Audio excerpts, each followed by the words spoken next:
Hello dear students, तो कैसे आप सभी लोग। एक बार यहां पर फिर से बच्चों, जो पिछली क्लास हम लोगों ने पढ़ा था उसके आगे आज हम चीजों को कंटिन्यू करेंगे और समझेंगे बेहतरीन ढंग से सारे के सारे क्वेश्चंस को और डिटेल में स्टडी करेंगे ताकि हम लोगों को उससे जुड़े हुए जो भी प्रश्न एग्जाम में आ जाए उन सभी को आसानी से आप बना दो।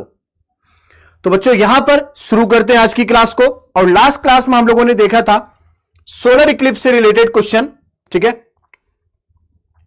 तो यहां पर अगर हम बात करें व्हेन डज सोलर इक्लिप्स अकर, सूर्य ग्रहण कब लगता है, इसको हम लोगों ने ऑलरेडी पिछली क्लास में देख लिया था और हमने इसको समझने की कोशिश भी की थी। तो बच्चों यहां पर अगर हम बात करें सूर्य ग्रहण कब लगता है, मैंने आपको बताया था जब भी कोई ग्रहण होगा, कोई इक्लिप्स होगा, तो यह समझो याद करने के लिए कि जो भी इक्लिप्स होगा वो हमें दिखाई नहीं देगा। हमने बोला सूर्य ग्रहण, सूर्य नहीं दिखेगा। हमने बोला चंद्र ग्रहण, चंद्रमा नहीं दिखेगा। तो जब बोलते हैं सूर्य ग्रहण नहीं दिखेगा, टर्म एंड कंडीशन बहुत होती है। अलग अलग तरह के ग्रहण होते हैं, किसी में थोड़ा दिखेगा, किसी में नहीं दिखेगा। बट हम अपने याद करने के लिए बस ये समझो इक्लिप्स क्या होता है, एक तरह की छाया हो गई। इक्लिप्स क्या हो गया, शैडो हो गया, छाया हो गई। तो सोलर इक्लिप्स में सूर्य नहीं दिख रहा है, बीच में आया कौन, हम लोग तो पृथ्वी पर हैं, हम सूर्य को देख रहे थे, बीच में चंद्रमा आ गया। तो सूर्य और पृथ्वी के बीच में चंद्रमा आने की वजह से सूर्य का न दिखना सूर्य ग्रहण कहलाता है।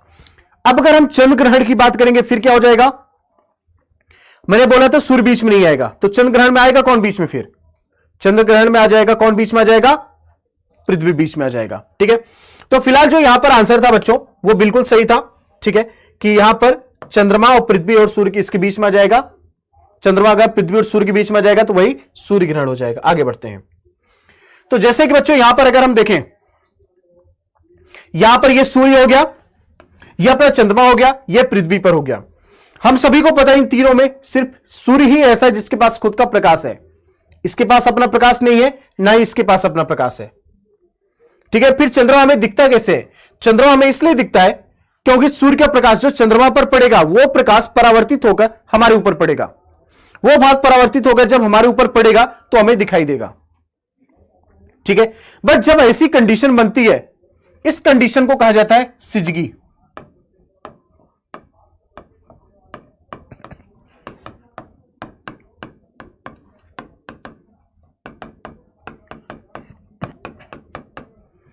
हालांकि यह युति वाली कंडीशन है, युति वाली कंडीशन है। वियुति कब होगा, जब चंद्रमा उस साइड हो जाएगा।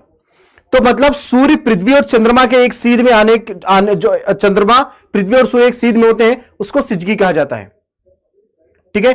जब तीनों के तीनों स्ट्रेट लाइन होंगे उनको क्या कहेंगे, हम सिजगी कहेंगे। अब जैसे देखिए यहां पर मान लीजिए चंद्रमा है। अब आप खुद सोचो सूर्य का प्रकाश कहां पर पड़ेगा, सूर्य का प्रकाश चंद्रमा के बाएं साइड पड़ेगा, यहां पर पड़ेगा चंद्रमा के बाएं साइड में। और हम लोग कहां पर हैं, हम लोग हैं मून के राइट साइड में। अगर मून के राइट साइड में है तो क्या चंद्रमा की जिस चंद्रमा को हम लोग देख रहे हैं पृथ्वी से, क्या चंद्रमा के इस फेस पे लाइट पड़ रहा है, नहीं पड़ रहा है। और जब पड़ेगा नहीं परावर्तित कहां से होगा, और परावर्तित नहीं होगा तो हम लोगों को दिखाई कैसे देगा। इसलिए जब सूर्य ग्रहण की कंडीशन बनती है तो चंद्रमा यहां पर आएगा और चंद्रमा के इस भाग पे प्रकाश न पड़ने की वजह से चंद्रमा हम लोगों को दिखाई नहीं देता। तो सूर्य ग्रहण में चंद्रमा जो दिखाई नहीं देगा, मतलब ये कौन सा चंद्रमा हो गया, अमावस्या वाला हो गया ये तो। और अमावस्या वाले चंद्रमा की इंग्लिश में क्या बोलते हैं, न्यू मून कहते हैं। तो एक बात यहां पर हम बोल सकते हैं कि जो सूर्य ग्रहण होता है, जो सूर्य ग्रहण होगा उसमें हमेशा न्यू मून ही होता है। यह बात बिल्कुल हमेशा ही सही रहेगी। कैसे, अभी आपको मैंने बता दिया। अब यहां पर आपको दो तरह का शैडो देखने को मिल रहा है, ठीक है। यहां पर आपको दो तरीके का शैडो देखने को मिल रहा है। एक शैडो ये हो गया, एक शैडो ये हो गया। दो तरह का शैडो देखने को मिल रहा है। अब ये वाला जो बीच वाला शैडो है इसको कहा जाता है अंब्रा, इसको कहा जाएगा अंब्रा, मतलब छाया। ये एकदम बिल्कुल डार्क शैडो होगा, डार्क शैडो होगा, ठीक है। अगर आपको ऐसे ना पता चले तो आप एक एग्जांपल लेना, आप अपने घर पे एक बॉटल उठाना या फिर कोई भी ठोस चीज उठाना जो पारदर्शी ना हो, आप उस पर लाइट जलाना। जब आप लाइट जलाओगे ना, इसकी जो छाया बनेगी, दो तरह की छाया आपको दिखेगी। आप जाना इस पे एक लाइट जलाना तो दो तरह की छाया बनेगी। अब ये जो दो तरह की छाया बनेगी वो कुछ इस तरीके की होगी। एक जो ठीक पीछे छाया बनेगी, एक तो काफी डार्क शेड होगा, काफी डार्क शेड होगा। ये उतना डार्क नहीं होगा, ये भी छाया रहेगा लेकिन डार्क नहीं होगा। तो जो डार्क छाया होगी ना उसको हम अंबरा कहेंगे, लेकिन ये जो किनारे वाली छाया है, ये वाला और ये वाला, इसको कहेंगे हम पेनम्बरा, इसको कहेंगे प्रतिछाया, इसको कहेंगे पेनम्बरा। तो जब सूर्य ग्रहण की हम बात करते हैं, वैसे तो 3 छाया भी होती हैं, बट यहां पर अभी हम 2 की बात करते हैं, अंबरा और पेनम्बरा का। एक होता है एंटुम्बरा भी होता है, जब चंद्रमा और ज्यादा दूर हो जाता है तो एक और तरह की परछाई बनेगी एंटुम्बरा, बट यहां पर अभी हम 2 की बात करते हैं, अंबरा और पेनम्बरा। यह छाया चंद्र ग्रहण के केस में भी बनता है। तो ये इतनी सारी जानकारी को बच्चों आप याद रखना, बहुत ज्यादा इंपॉर्टेंट है, यहां से प्रश्न अच्छे से बनते हैं। ठीक है, अब बात आती है एक खगोलीय इकाई किसके बीच की औसत दूरी होती है। पहली बात तो खगोलीय इकाई होता क्या है? 1 astronomical unit is average distance between. तो जब बच्चों बात करेंगे 1 एस्ट्रोनॉमिकल यूनिट, 1 AU, तो जो एक खगोलीय इकाई होती है, 1 एस्ट्रोनॉमिकल यूनिट होती है, यह होता है 1.49 इंटू 10⁻11 मीटर। यह होगा 1 एस्ट्रोनॉमिकल यूनिट, एक खगोलीय इकाई होता है। ठीक है, अभी किसके बीच की औसत दूरी होती है? देखो अब अगर हम बात करेंगे तो हर जगह पृथ्वी तो अपना रहेगा, क्योंकि हम लोग पृथ्वी पर रहते हैं, पृथ्वी को तो हम लोग रखेंगे। और उसके अलावा दूसरा कौन सा इंपॉर्टेंट हो जाता है हमारे लिए? सूर्य होगा। अगर हम एक इकाई बना रहे हैं तो हम ये थोड़ी बनाएंगे कि नहीं पृथ्वी और जुपिटर और सूर्य के बीच में क्यों करना है? जब अपना पृथ्वी पर हम लोग रह रहे हैं तो अपनी पृथ्वी को तो हम लोग रखेंगे बेस पे, तो पृथ्वी तो रहेगा। दूसरा इंपॉर्टेंट भाग, हम जुपिटर से बना के क्या ही करेंगे? जो हमारे से लगभग फिक्स दूरी पर लगभग दिख रहा है हमें, फिक्स हालांकि फिक्स होता नहीं है, एक मानकर हम चल रहे हैं क्योंकि वही है खगोलीय इकाई। तो यहां पर हमने सूर्य और पृथ्वी को ले ली। तो सूर्य और पृथ्वी के बीच की जो औसत दूरी होती है उसको हम लोग क्या कहते हैं? उसको हम लोग कहेंगे खगोलीय इकाई। तो क्या हो जाएगा? पृथ्वी और सूर्य के बीच की औसत दूरी। ठीक है, तो पृथ्वी और सूर्य के बीच की जो औसत दूरी होती है उसको हम लोग क्या कहेंगे?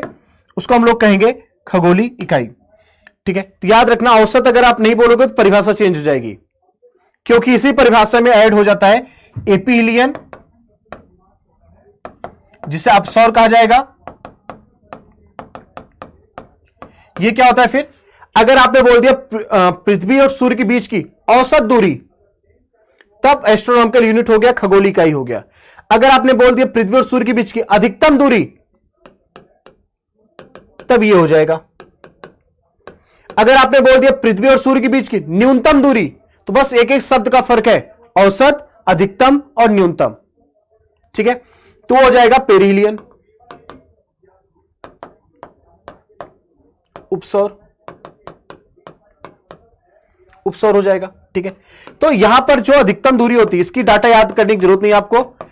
ठीक है, 1.52 इंटू 10⁻11 मीटर, यह हो जाएगा आपका 1.47 इंटू 10⁻11 मीटर, ये हो जाएगा। ठीक है, तो देखो कितना कम कम डिफरेंस है, 1.49, 1.47, 1.52, ये सब। तो पृथ्वी और सूर्य के बीच की अधिकतम दूरी जो होती है 1.52 होता है, सूर्य और पृथ्वी के बीच की जो न्यूनतम दूरी होती है 1.47 होता है। ये दूरी अलग अलग होती है, इसीलिए तो सूर्य का प्रकाश पृथ्वी पर जो पहुंचता है अलग अलग समय पर पहुंचता है। आप कई जगह पर पढ़ोगे कि सूर्य का प्रकाश पृथ्वी पर 8 मिनट 17 सेकंड पहुंच जाता है, ये पढ़ते हो आप। कहीं पढ़ोगे 8 मिनट 16 सेकंड में, कहीं पढ़ोगे 8 मिनट 10 सेकंड में, कहीं पढ़ोगे 8 मिनट 20 सेकंड में। ऐसा क्यों? अलग अलग क्यों पढ़ते हो आप? इसलिए अलग अलग पढ़ते हो, सारे सही है। अलग अलग इसलिए पढ़ते हैं क्योंकि पृथ्वी और सूर्य के बीच की दूरी चेंज होती रहती है, और जब दूरी चेंज होती रहेगी तो सिंपल सी बात है यहां पर समय भी बदलेगा। इसीलिए 8 मिनट की रेंज में कोई भी ऑप्शन हो, सारा ही सही हो जाएगा। ठीक है, तो यहां पर यह आंसर हो जाएगा। उम्मीद है कि ये चीज क्लियर होगा। हालांकि जो एपीहिलियन और पेरिहिलियन होता है इसका दिन बिल्कुल फिक्स होता है। जो एपीहिलियन होगा ये कब होता है? फिक्स है 4 जुलाई को, 4 जुलाई। और जो पेरिहिलियन होगा वो हो जाएगा 3 जुलाई को, 3 जुलाई को हो गया। 3 जुलाई और 4 जुलाई। आगे बढ़ते हैं। पृथ्वी सूर्य के सबसे निकट कब होता है? The earth is nearest to the sun on. पृथ्वी सूर्य के सबसे निकट कब होगा? 3 जनवरी को, 4 जुलाई को, 22 मार्च को, या फिर 21 सितंबर को। The earth is nearest to the sun on. पृथ्वी सूर्य के सबसे निकट कब होगा? 3 जनवरी, 4 जुलाई, 22 मार्च या फिर 21 सितंबर। तो यहां पर अगर हम बात करें बच्चों, इसका आंसर हो जाएगा, अभी हमने देखा था, आपको यहां पर बताया था मैंने कि जो पेरिलियन होगा वो क्या होता है, न्यूनतम दूरी। आप इससे भी याद कर सकते हैं, पी से क्या हो जाएगा, पास, ए से क्या हो जाएगा, अवे, पी से पास, ए से अवे। अब यहां पर क्या पूछा है कि the earth is nearest, nearest मतलब क्या होगा, पास, पास से पी से क्या होगा, पेरिलियन, और पेरिलियन कब होता है, 3 जनवरी को होता है। ये क्या हो जाएगा, 3 जनवरी, ये होगा पेरिहिलियन कहा जाएगा इसको, इसको कहा जाएगा पेरिहिलियन उपसौर, मतलब क्या, नियरेस्ट डिस्टेंस। बट ये जो 4 जुलाई आप देख रहे हो, 4 जुलाई क्या है, ये एपीलियन है।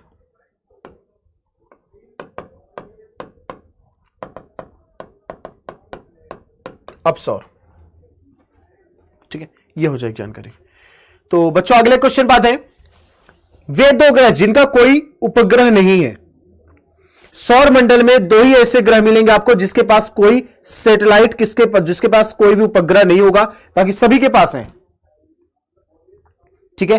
The 2 planets having no satellite are, किसके पास कोई उपग्रह नहीं है। तो अगर यहां पर अगर हम बात करें ग्रहों के क्रम का, तो हमें पता है कि यहां पर कौन कौन से ग्रह हो जाएंगे, जैसे कि यहां पर हो गया मरकरी, वीनस, अर्थ, मार्स, जुपिटर, सैटर्न, यूरेनस और नेपच्यून, ये जो हो गए। अब इनकी बात करेंगे तो इनके पास उपग्रह कितने हैं, कौन कौन से उपग्रह हैं,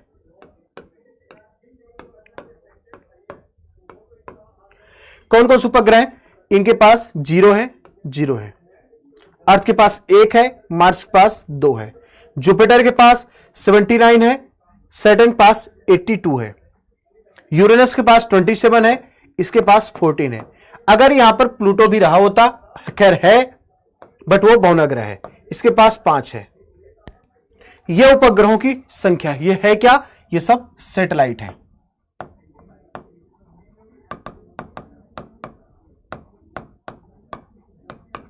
ये उपग्रह है, ठीक है, आगे बढ़ते हैं। तो बच्चों यहां पर दिवाली ऑफर, जैसे कि आप लोगों का चल रहा है दिवाली ऑफर, और इस दिवाली ऑफर में यह तय किया गया एग्जामपुर की तरफ से कि दिवाली एग्जामपुर के साथ साथ आप सब लोगों के साथ मनाया जाएगा, और इसी उपलक्ष्य में एग्जामपुर आप लोगों के लिए लेकर आए 75% का डिस्काउंट। बट इस ऑफर का समय धीरे धीरे बीतता जा रहा है बच्चों, तो यहां पर यह ऑफर बस मात्र 27 तक का होगा, 27 के बाद यह आपको 75% का डिस्काउंट देखने को नहीं मिलेगा। तो यह 27 अक्टूबर लास्ट डेट है इस 75% डिस्काउंट का, और यह दिवाली के उपलक्ष्य में आप लोगों को दिया गया एग्जामपुर की तरफ से। बट इस कोड को अप्लाई करने से पहले आप एक बात ध्यान रखना बच्चों, जो भी कूपन कोड होगा वो कैपिटल में होगा, ऐसा नहीं पहले कैपिटल में बाकी सब स्मॉल में। कैपिटल में दिवाली 75, इस कोड को अप्लाई करेंगे तो ही 75% का डिस्काउंट मिलेगा, और इस डिस्काउंट के माध्यम से कोई 1-2 कोर्स नहीं, एग्जामपुर के सभी कोर्सेज को परचेस कर सकते हैं। बट एक नई बात आपको बता दूं, मिशन वर्दी जो एक नया बैच आया है, इसमें आप लोगों को किसी भी तरीके से मिशन वर्दी में किसी भी बच्चे को इसका डिस्काउंट का ऑफर नहीं मिलेगा, वो न्यू बैच है, ठीक है। बाकी एग्जामपुर के किसी भी बैच में आप जाइए, आपको सब जगह 75% डिस्काउंट मिलने वाला है। बट ये 75% का डिस्काउंट लेने के लिए आप लोगों को सबसे पहले तो एग्जामपुर का एप्लीकेशन होना चाहिए आपके मोबाइल में, अगर है तो अच्छी बात है, नहीं है तो प्ले स्टोर से जाकर उसे डाउनलोड करेंगे, बस आपको वहां पर एग्जामपुर जाके लिखना है, सब कुछ बाकी आगे चीजें पता चलती जाएंगी। यहां पर 2 ऑप्शन आएंगे, एक लॉगिन का आएगा, एक रजिस्टर का आएगा। अगर आप पहले इंस्टॉल किए थे तो आप क्या करेंगे, यहां पर जाके लॉगिन करेंगे। अगर आपने पहली बार अगर डाउनलोड करके ओपन कर रहे हैं तो वहां पर जाके क्या करेंगे, आप रजिस्टर करेंगे, और रजिस्टर करने के बाद आपके पास इस तरीके से पूरा का पूरा ओपन होकर आ जाएगा। और जब इस तरह से ओपन होकर आ जाएगा तो यहां पर आपके पास एक ऑप्शन आएगा फ्री कोर्स, यहां पर आएगा पेड कोर्सेज का, यहां लिखा हुआ रहेगा पेड कोर्सेज। अब इस पेड कोर्सेज के माध्यम से क्या करोगे, अगर आप मान लो 75% कोड अप्लाई करना चाहते हो तो आप सोचोगे कहां पर सर जाके बैच परचेज करें, तो आपको परेशान नहीं होना है। आप एग्जामपुर का ऑफिशियल एप्लीकेशन आपके पास है, आप यहां पर जाना और इस पे जाके क्लिक करना।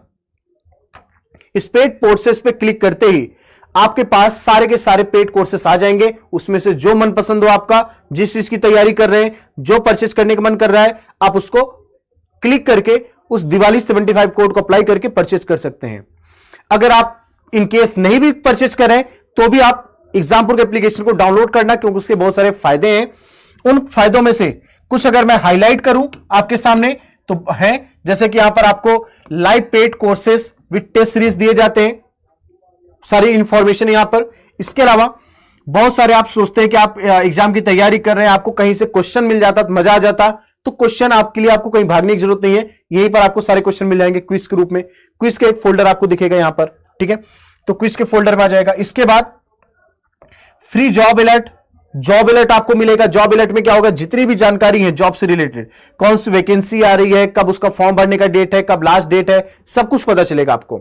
साथ में आपको ऑल इंडिया टेस्ट भी मिलता है, ऑल इंडिया टेस्ट मिलेगा आए दिन, जो है डिफेंस का हो, हरियाणा का हो, सारा का सारा यहां पर क्लास, यहां पर टेस्ट आते रहते हैं, ऑल इंडिया टेस्ट।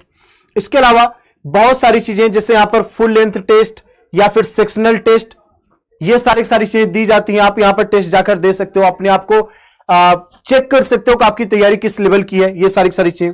इसके बाद यहां पर daily, weekly, monthly current affairs भी मिलते हैं आपको, जिसमें कि आपको अब चाहो मंथली पढ़ना चाहो मंथली पढ़ लो, यहां पर वीकली पढ़ना चाहो वीकली पढ़ लो, तो इस तरीके से आप पूरा का पूरा पढ़ सकते हैं।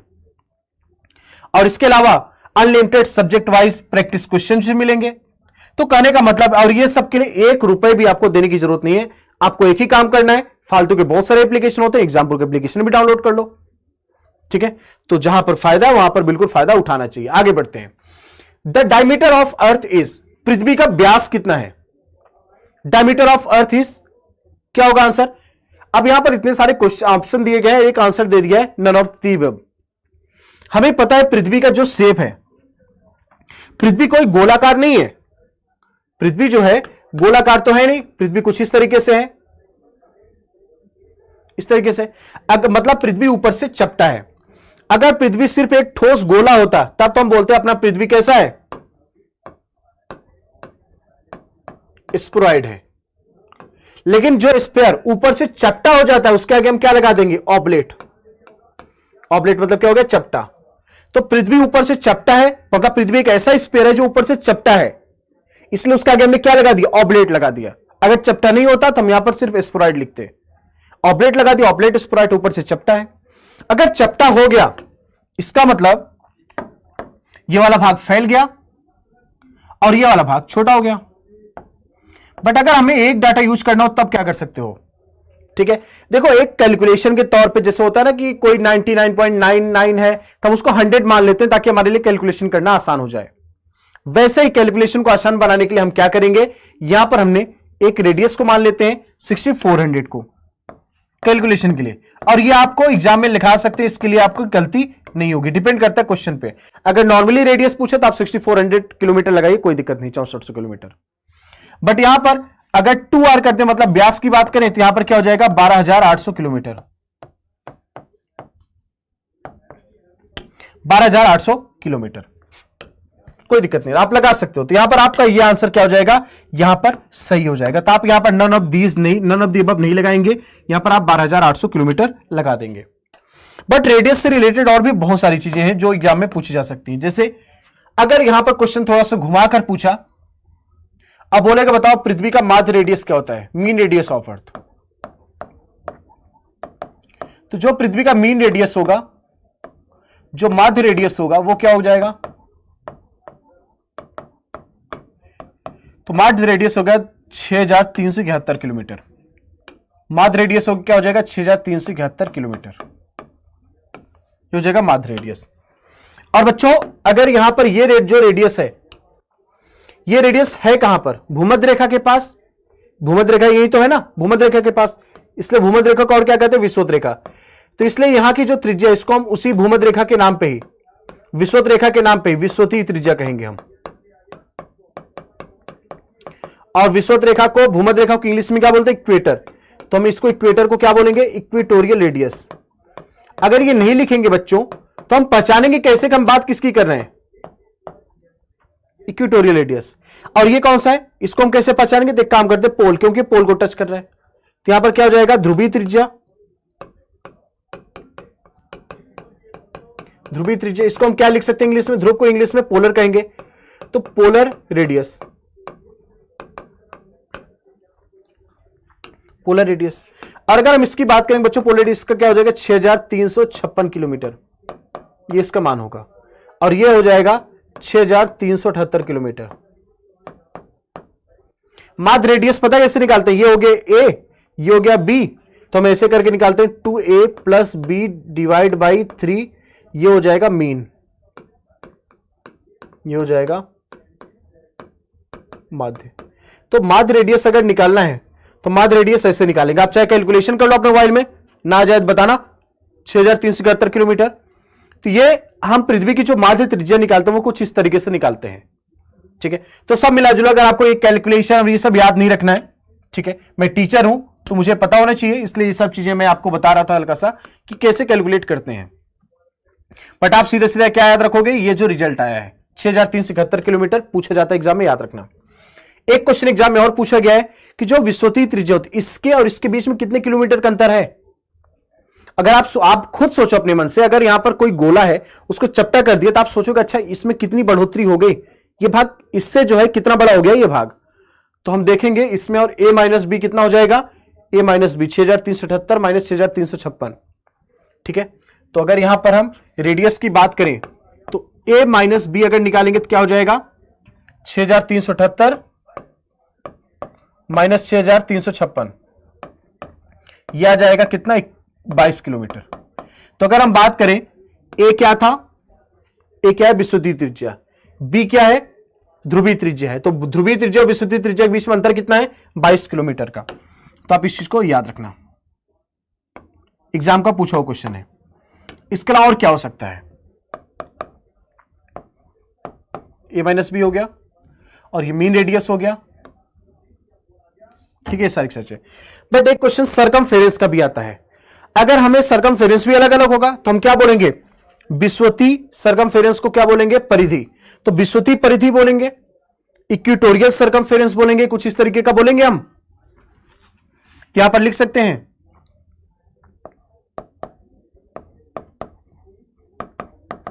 Equatorial circumference. अब तो बच्चों ये सब एक को रट जाना चाहिए, मतलब विषुवतीय परिधि, परिधि होता क्या है जैसे मान लीजिए ये बॉटल है, इस बॉटल के चारों तरफ, इस बॉटल के चारों तरफ ये क्या हो गया परिधि हो गया, सरकमफेरेंस हो गया, तो ये सरकमफेरेंस होता है, ठीक है। तो ये सरकमफेरेंस की बात करते हैं, इक्वेटर के पास का सरकमफेरेंस ये वाला पूरा ये है 40,075 किलोमीटर।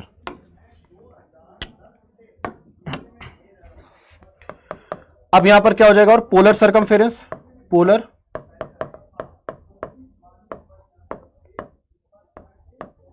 सरकमफेरेंस, ध्रुवीय परिधि। तो जो ध्रुवीय परिधि है ये क्या हो जाएगा, ये हो जाएगा 40,008 किलोमीटर का। अब एग्जाम में पूछा जाता है, ठीक है, एग्जाम में पूछा जाएगा कि पोलर सरकमफेरेंस और इसमें मतलब इन दोनों में डिफरेंस कितना है, आप माइनस कर दो, सरकमफेरेंस में कितना अंतर हो जाएगा, तो अगर हम माइनस करेंगे तो यहां पर कितना आ जाएगा 67 किलोमीटर, क्या आ जाएगा 67 किलोमीटर। तो पोलर सरकमफेरेंस और इक्वेटोरियल सरकमफेरेंस में कितने का डिफरेंस है, 67 किलोमीटर का डिफरेंस आ जाएगा। और अगर यहां पर डायमीटर की बात करते हैं, हम व्यास की बात करते हैं, जैसे अगर यहां पर हम व्यास की बात करें डायमीटर की, बच्चों एक चीज से रेट समझो, सारी की सारी जानकारी मैं आपको बता दे रहा हूं। अगर व्यास की बात करेंगे, ठीक है, डायमीटर की बात करेंगे तो यहां पर क्या हो जाएगा, तो आपने अगर इक्वेटोरियल डायमीटर की बात है यहां पर, तो ए का 2 गुना कर दो, ए का 2 गुना कर दो तो आ जाएगा, ठीक है। या फिर अगर यहां पर पोलर डायमीटर की बात करें तो इसका 2 गुना कर दो तो भी आ जाएगा, मतलब सॉरी इसका 2 गुना कर दो तो भी आ जाएगा। तो हर तरीके से आपके पास आंसर आ ही जाएंगे, ठीक है। बस डायमीटर का मतलब क्या हुआ 2r। अब आपको जैसे निकालना है वैसे आप निकाल सकते हैं, ठीक है, तो इतनी सारी जानकारी आपको रेडियस से रिलेटेड, इससे बाहर कोई प्रश्न आने की संभावना नहीं है, कुछ भी पूछ ले, क्योंकि सारी जानकारी हमने रेडियस से रिलेटेड पृथ्वी के देख ही ली है। ठीक है, बाकी एक जो हम लोग स्टैंडर्ड फॉलो करते हैं नॉर्मली कैलकुलेशन के पर्पज से, और वो गलत भी नहीं है। ठीक है, वो कैलकुलेशन पर्पज से जो हम लोग फॉलो करते हैं वो हम लोग क्या करते हैं, R = 6400 एक नियर अबाउट लेकर चल लेते हैं। ठीक है, ताकि कैलकुलेशन आसान हो, अदरवाइज सारे ऑप्शन तो आपने देख ही लिए हैं। ठीक, तो यहां पर ये चीज हो जाएगा। चलिए आगे बढ़ते हैं। सूर्य से उत्सर्जित प्रकाश द्वारा पृथ्वी तक पहुंचने में लगने वाला समय क्या होगा? Time taken by light emitted from sun to reach earth is. बताएंगे तो सूर्य से उत्सर्जित प्रकाश द्वारा पृथ्वी तक पहुंचने में लगने वाला समय क्या होगा? कितने समय में सूर्य का प्रकाश पृथ्वी तक पहुंचेगा? तो एक बात बोला था मैंने आपको, अलग अलग चीजें पढ़ाई है, चाहे मैं एपीहिलियन की बात करूं, चाहे पेरीहिलियन की बात करूं, दोनों ही कंडीशन में क्या होता है, एक बार दूर होगा एक बार पास होगा। जब दूर और पास हो रहा है, सूर्य और पृथ्वी के बीच की दूरी घट बढ़ रही है, तो जब पास होगा तो सूर्य का प्रकाश जल्दी पहुंचेगा, जब दूर होगा तो सूर्य का प्रकाश लेट से पहुंचेगा। तो जब ये डिफरेंस आ रहा है तो हमें इसको भी अलग तरीके से देखना पड़ेगा। ठीक है, तो यहां पर क्या हो जाएगा, तो 8 मिनट के रेंज में कोई भी ऑप्शन हो बच्चों टिक कर देना, कोई दिक्कत नहीं, सही हो जाएगा। 8 मिनट के रेंज में जो भी आंसर हो आप टिक कर देना, सही हो जाएगा कंफर्म। ठीक है, 8 मिनट 10 सेकेंड हो, 8 मिनट 15 सेकेंड हो, 16 सेकेंड हो, 17 सेकेंड हो, 20 सेकेंड हो, सब सही है। आज के बाद कंफ्यूज मत होना, अगर कोई 8 मिनट 17 सेकेंड 16 सेकेंड बोल रहा है तो उस पर कभी आर्गू करने की जरूरत नहीं, आप उसको बता सकते हो, नहीं भाई तुम्हारा भी सही है मेरा भी सही है। अब पूछेगा भाई कैसे दोनों सही हो गया, फिर आप उसको बता सकते हो क्योंकि एपीहिलियन होता है पेरीहिलियन होता है। दूरी कभी ज्यादा हो रही है, दूरी कभी कम हो रही है, तो जब दूरी ज्यादा होगी तो ज्यादा समय लगेगा, और जब दूरी कम होगी तो कम समय लगेगा। हो गया, दोनों आंसर आ गए, तो सारा ही सही हो जाएगा। आगे बढ़ते हैं अगले प्रश्न पे। कौन सा तारा पृथ्वी के सबसे निकट है? पृथ्वी के सबसे निकट तारा, इतने सारे तारे हम लोगों को दिखाई देते हैं, सबसे पास कौन सा है उसमें से? तो यहां पर ऑप्शन देख लो, पोलरिस, अल्फा सेंचुरी, सन या फिर सिरियस। एक ऐसा तारा जो हम लोगों के इतने पास में है कि जब वो दिखाई देता तो कोई और नहीं दिखाई देता। सोचो बाकी तारे तो और भी बड़े बड़े कितने छोटे नजर आते हैं, बट एक तारा छोटा होते हुए भी हम लोग कितना बड़ा दिखाई देता है, वो है अपने सौरमंडल का भाग। कौन? सूर्य। तो सूर्य तो बहुत ही पास में है, सन। ठीक है, सन हो जाएगा। अल्फा सेंचुरी की बात करें, अल्फा सेंचुरी नाम के 3 तारे, Alpha Centauri A, Alpha Centauri B, Alpha Centauri C. Alpha Centauri C को हम लोग प्रॉक्सिमा सेंचुरी कहते हैं, जो दूसरा सबसे पास में तारा है। और जो ध्रुव तारा है, ये किस तारामंडल का भाग है? अगर ध्रुव तारे की बात करें, ध्रुव तारा किस तारामंडल का भाग है? तो ध्रुव तारा आपका ये भाग है उर्सा माइनर का, स्मॉल डिपर का। तो ये क्या हो जाएगा? इसी का पार्ट हो जाएगा। सिरियस की बात करेंगे, सिरियस ये सबसे चमकदार तारा है। ये क्या है? ये ब्राइटेस्ट स्टार है।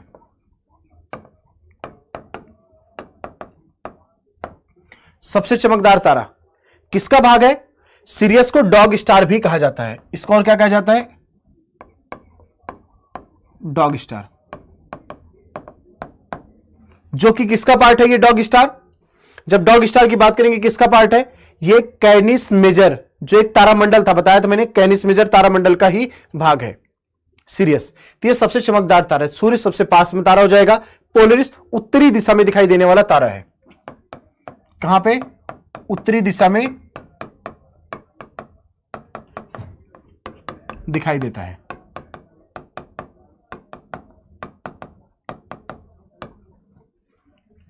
उत्तरी दिशा में। आगे बढ़ते हैं। तो बच्चों यहां पर अगर हम बात करेंगे, ठीक है, कौन सा ग्रह पृथ्वी के सबसे निकट है? Planet is nearest to earth. कौन सा ग्रह पृथ्वी के सबसे निकट है? प्लूटो, मंगल ग्रह, शनि, बृहस्पति। तो यहां पर अगर बात करें, अभी तो एक चीज सबसे पहले हमें यह पता होना चाहिए पृथ्वी किसके बीच में है, उन्हीं दोनों में से डिसाइड कर पाएंगे। ठीक है, जैसे कि मैंने पहले भी बताया था, अगर सारे ग्रहों के क्रम की बात करें तो यहां पर मरकरी हो गया, फिर वीनस हो गया, फिर अर्थ हो गया, फिर मार्स हो गया, फिर यहां पर जुपिटर, सैटर्न, यूरेनस, नेपच्यून। अगर इसमें हम बात करेंगे तो अपना ये जो पृथ्वी है इन दोनों के बीच में है, इन दोनों के बीच में आ जाएगा पृथ्वी। अब पृथ्वी जो इन दोनों के बीच में है, ठीक है, यहां पर ये क्या हो जाएगा, वीनस, ये हो जाएगा मार्स, ठीक है। तो इसमें सबसे नंबर 1 कौन है? तो एक बात याद रखना, हमने मंगल मिशन भेज दी, इसका मतलब ये नहीं कि मार्स पास में है, ठीक है। पहले पे सबसे पास में जो हो जाएगा वो आपका क्या हो जाएगा, वीनस, दूसरे पे ये हो जाएगा, तीसरे पे मरकरी हो जाएगा, ठीक है, ये क्या है, मरकरी। इसके बाद जुपिटर चौथे पे। दूरी के क्रम बता रहा हूं, ये दूरी का क्रम, सीक्वेंस ऑफ डिस्टेंस, ठीक है। ये हो जाएगा 5वें पे, ये हो जाएगा 6वें पे, ये हो जाएगा 7वें पे, ठीक है, 7 हो जाएगा। 8वां तो पृथ्वी खुद ही है। तो ये दूरी का क्रम है। तो यहां पर शुक्र ग्रह आंसर तो दिया नहीं है, ऑप्शन तो है नहीं शुक्र ग्रह का।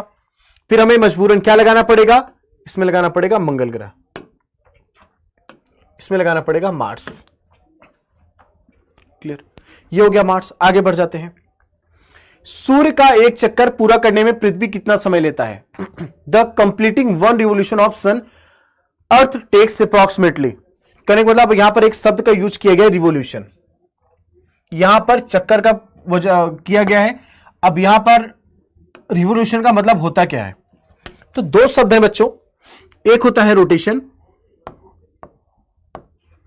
एक होता है रिवोल्यूशन।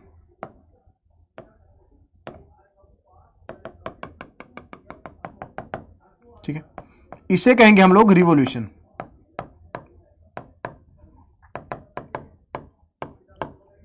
इसे कहेंगे परिक्रमा। और ये क्या होता है? ये होता है रोटेशन। ये होगा रोटेशन मतलब घूर्णन। ठीक है, अब ये पूछ रहा है कि जो रिवोल्यूशन होता है, ये रिवोल्यूशन करने में कितना समय लगेगा? किसको? पृथ्वी को। तो पृथ्वी पता है, जब हम यहां पर बात करते हैं, मान लीजिए अर्थ की बात करें, हम अर्थ की तुलना करें तो अर्थ से अर्थ लिख देता हूं मैं यहां पर। जब अर्थ की तुलना करते हैं तो अपना जो पृथ्वी है ये करीब 30 किलोमीटर, मतलब एग्जैक्ट अगर बोले तो 29.8 किलोमीटर पर सेकंड की रफ्तार से ये चारों तरफ परिक्रमा कर रहा है। और वहीं पर जब रोटेशन की बात करते हैं तो यहां पर हो जाएगा 1670 kilometre per hour. 1670 kilometre per hour की गति से अपने एक्स पर रोटेट कर रहा है। बट ये टाइम जो लगेगा, ये वाला समय, ये समय लगता है 365.25 दिन। और ये वाला समय लगता है 1 रोटेशन कंप्लीट करने में कितना लगेगा? 23 आवर 56 मिनट 4 सेकेंड, 4.09 है। ठीक है, तो ये हो जाएगा 23 घंटे 56 मिनट और 4 सेकेंड। तो यहां पर ये हो जाएगा। तो कहने का मतलब इसने परिक्रमा पूछा, मतलब हमें ये बताना है। और ये क्या हो जाएगा? 365.25। बट हम हर साल 365 ही लेकर चलते हैं। एक साथ हम लोग 0.25 0.25 0.25 0.25 4 बार अगर मिलाएंगे तो क्या हो जाएगा? पूरा वो 1 बन जाएगा। उस 1 को हम एक ही साथ इंक्रीज कर देते हैं और वही हमारा जो 1 बनता है उसे हम लीप डे कहते हैं। और जिस साल पड़ेगा वो लीप ईयर हो जाएगा। ठीक है, लीप डे के बारे में किसने बताया था? सबसे पहले फादर ऑफ ज्योग्राफी इरेटोस्थेनेस। जो फादर ऑफ ज्योग्राफी है, फादर ऑफ ज्योग्राफी, ये कौन है? इरेटोस्थेनेस है।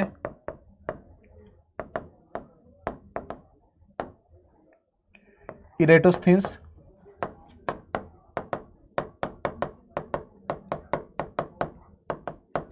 इरेटोस्थेनेस फादर ऑफ जियोलॉजी। तो इन्होंने क्या बताया था? लीप डे के बारे में। और क्या बताया था? सरकमफेरेंस ऑफ अर्थ के बारे में बताया था।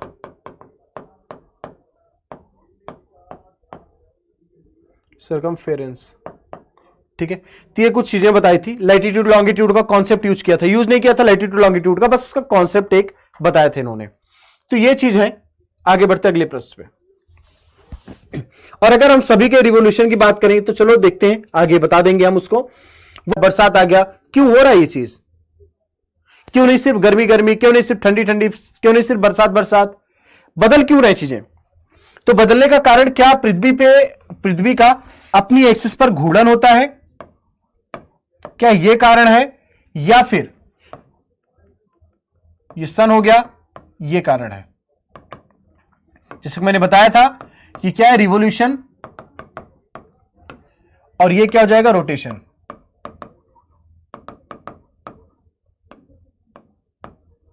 ये रोटेशन हो जाएगा, ठीक है, रिवोल्यूशन और रोटेशन। तो जब रोटेशन की बात करेंगे तो यहां पर इसकी वजह से क्या होगा, डे एंड नाइट, दिन और रात। इसकी वजह से कोई सीजन नहीं बदलेगा, ठीक है, बट इसकी वजह से क्या हो जाएगा,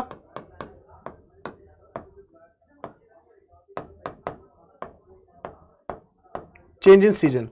क्या सिर्फ और सिर्फ पृथ्वी परिक्रमा पर करता? मान लो पृथ्वी अपनी एक्सिस पर टिल्टेड नहीं होता, सीधा सीधा होता, तो क्या मौसम बदलता? बिल्कुल नहीं। जहां गर्मी वहां गर्मी ही पड़ता फिर, क्योंकि फिर वो चारों तरफ एक ही दिशा में होता, सूर्य की सीधी किरणें एक ही जगह पड़ रही होती, तो जहां गर्मी पड़ता वहां गर्मी ही पड़ता।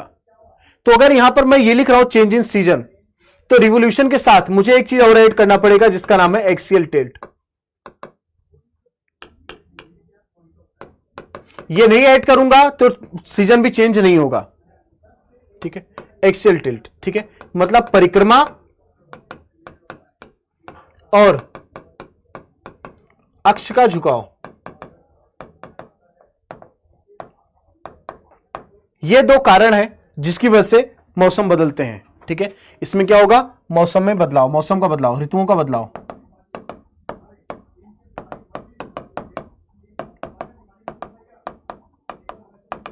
ऋतुओं का बदलाव, ठीक। अब ये चेंज इन सीजन है, पहला हो गया, ठीक है। और भी अगर हम बात करें बहुत सारी चीजें, जैसे कि यहां पर डे एंड नाइट तो मैंने लिख दिया, बट आप क्या देखते हो, ठंडियों में दिन छोटा, गर्मियों में दिन बड़ा, मतलब डे और नाइट का जो लेंथ है, दिन बड़ा होना, दिन छोटा होना, तो डे एंड नाइट का जो लेंथ है वो ऋतु चेंज होने के साथ होता है। ये डे नाइट तो डेली हो रहा है, डे नाइट, ये सिर्फ डे नाइट, दिन हो रहा है, रात हो रहा है, हमें टाइम से कोई मतलब नहीं है। बट डे और नाइट की जब हम टाइम की बात करेंगे तब वो परिक्रमा की वजह से हो रहा है, क्योंकि ठंडी आएगा तभी तो दिन छोटा होगा, गर्मी आएगा तभी तो दिन बड़ा होगा, ठीक है। तो दूसरा क्या होता है,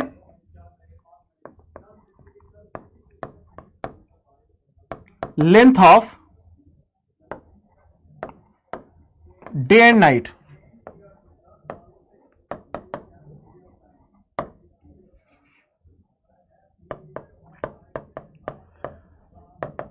दिन और रात की लंबाई,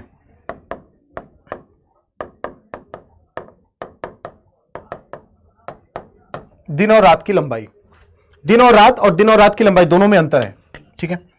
या इसमें और कुछ भी होगा क्या, अगर हम बात करें जैसे डे एंड नाइट देख लिया आपने, इसमें अगर एक और ऐड करें हम, जैसे दूसरा और भी कुछ लिख सकते हैं क्या, हाँ, रोटेशन की वजह से जो हवाओं की दिशा है वो बदल जाती है, ठीक है। Change in direction of winds and oceanic currents,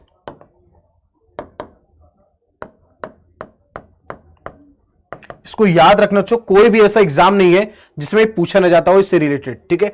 और एक ही जगह बता रहा हूं कॉन्सेप्ट, तो यहां पर क्वेश्चन से हमें मतलब नहीं है, हमें यह मतलब है कि एक क्वेश्चन के माध्यम से कितनी सारी चीजों को सीख रहे हैं, हमारा फोकस हमेशा इस चीज पे होना चाहिए, ठीक है। तो मतलब यहां पर अगर हम बात करें,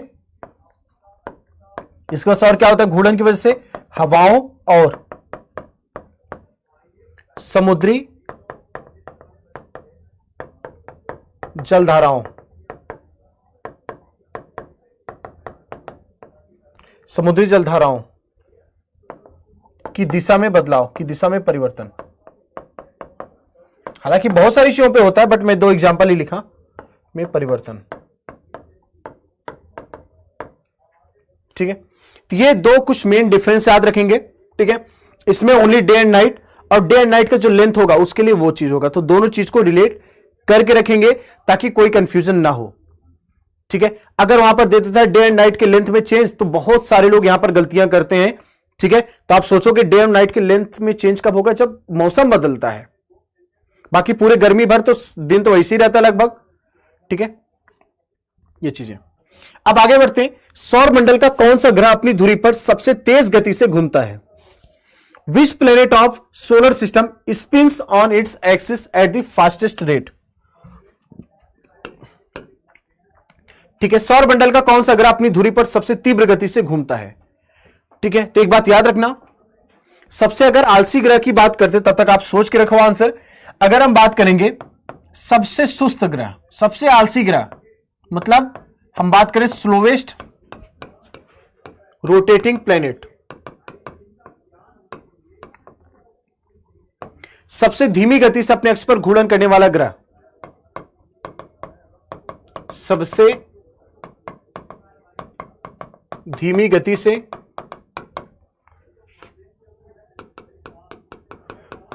घूर्णन करने वाला ग्रह, इसका आंसर क्या हो जाएगा? सबसे धीमी गति से घूर्णन करने वाला ग्रह वो हो जाएगा शुक्र।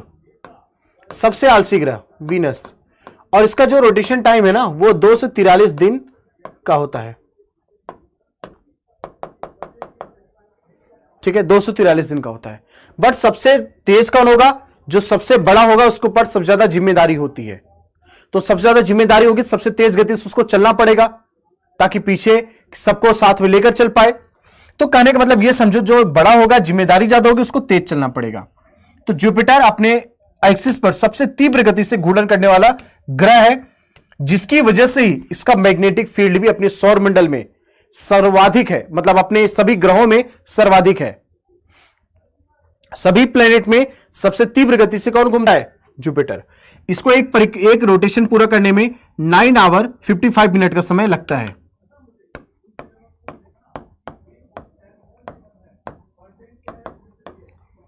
नौ घंटे 55, मतलब 10 घंटे मान लो। अपना पृथ्वी को तो लगभग 24 घंटे लग जाते हैं, इसको लगभग 10 घंटे लग रहे हैं, और उसको 243 दिन।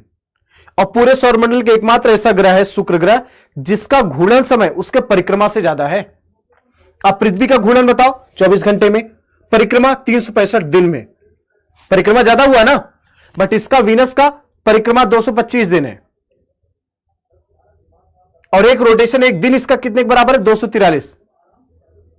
इसका शुक्र ग्रह के एक दिन बड़ा है उसके एक साल से। अब सोच लो, ठीक है। तो ये एक ऐसा करने वाला एकमात्र सौरमंडल का ग्रह है शुक्र ग्रह।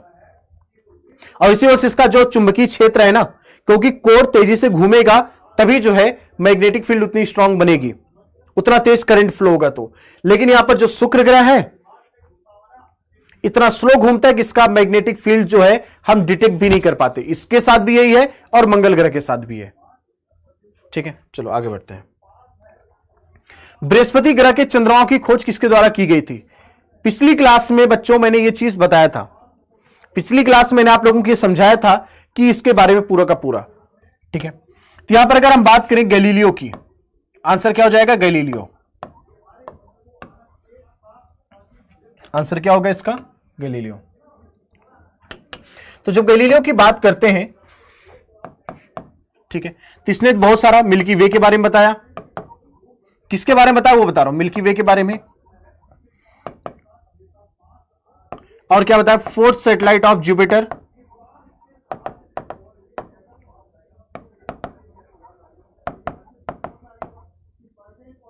ठीक है। इसके अलावा और क्या बताया इन्होंने? शनि ग्रह की रिंग्स के बारे में,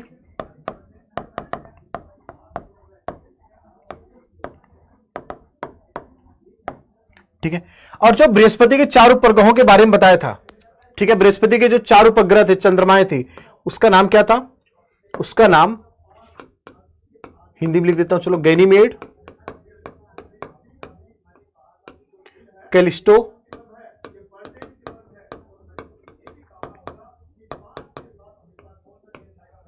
आईओ, ईओ भी पढ़ते हैं, आईओ भी पढ़ते हैं, यूरोपा। ये वही 4 उपग्रह हैं जिनकी खोज की थी, जिसकी वजह से इस चारों को क्या कहा जाता है? गैलीलियन मून कहा जाता है। इसको गैलीलियन मून भी कहा जाता है। क्यों? क्योंकि इस व्यक्ति ने खोजा था। तो 1610 में टेलीस्कोप बनाकर इस व्यक्ति ने कमाल ही कर दिया। 1610 में ये काम हुआ, गैलीलियो ने ये सारी चीजें की। आगे बढ़ते हैं। निम्नलिखित में से कौन सा आंतरिक ग्रहों में सबसे बड़ा है? इस चीज मैं पिछली क्लास में बताया हूं। Which of the following is the largest of the inner planets? इन चारों में कौन सा ऐसा ग्रह है जो सबसे बड़ा है आंतरिक ग्रहों में? पहली बात तो आंतरिक ग्रह हमें पता होना चाहिए। आपको मैंने बताया था यहां पर क्या हो गया, एस्टेरॉयड बेल्ट है। इसके एस्टेरॉयड बेल्ट के अंदर की तरफ 4 ग्रह हैं और बाहर की तरफ 4 ग्रह हैं। और बाहर की तरफ जो 4 ग्रह हैं, जुपिटर, सैटर्न, यूरेनस, नेपच्यून। अंदर की तरफ मरकरी, वीनस, अर्थ और मार्स। अब ये जो आखिरी के 4 हैं इनको कहा जाता है आउटर प्लेनेट। इनको क्या कहा जाएगा? Outer planet. इनको कहा जाएगा इनर प्लेनेट। इनर प्लेनेट मतलब आंतरिक ग्रह। इनको कहा जाएगा बाहरी ग्रह। बाहरी ग्रह आंतरिक ग्रह और बाहरी ग्रह। जब आंतरिक ग्रह की बात करते हैं, बाहरी ग्रह तो ये 4 सबसे बड़े ग्रह हैं। पहले नंबर पे है, दूसरे नंबर पे है, तीसरे नंबर पे है, चौथे नंबर पे। 4 सबसे बड़े ग्रह हैं, ठीक है। बट आंतरिक के 4 ग्रहों में तो अपना पृथ्वी भाई राजा है, याद रखना इसको। अपना पृथ्वी क्या है? राजा है। तो पृथ्वी 5वें नंबर पर आता है। इस शुरुआत के 4 में सबसे बड़ा है, लेकिन ओवरऑल देखा जाए 5वें नंबर पे। 6वें नंबर पे इसका जुड़वा होगा, 7वें नंबर पे होगा, 8वें नंबर पे होगा। तो ये पूछा निम्नलिखित में से कौन सा आंतरिक ग्रहों की में सबसे बड़ा है? तो कौन सा आंतरिक ग्रहों में सबसे बड़ा मिलेगा बच्चों आप लोगों को? इसमें हो जाएगा आपका पृथ्वी। पृथ्वी सबसे बड़ा है, अर्थ सबसे बड़ा हो जाएगा। आगे बढ़ते हैं। किस ग्रह में प्राकृतिक उपग्रहों या चंद्रमाओं की संख्या सबसे अधिक है?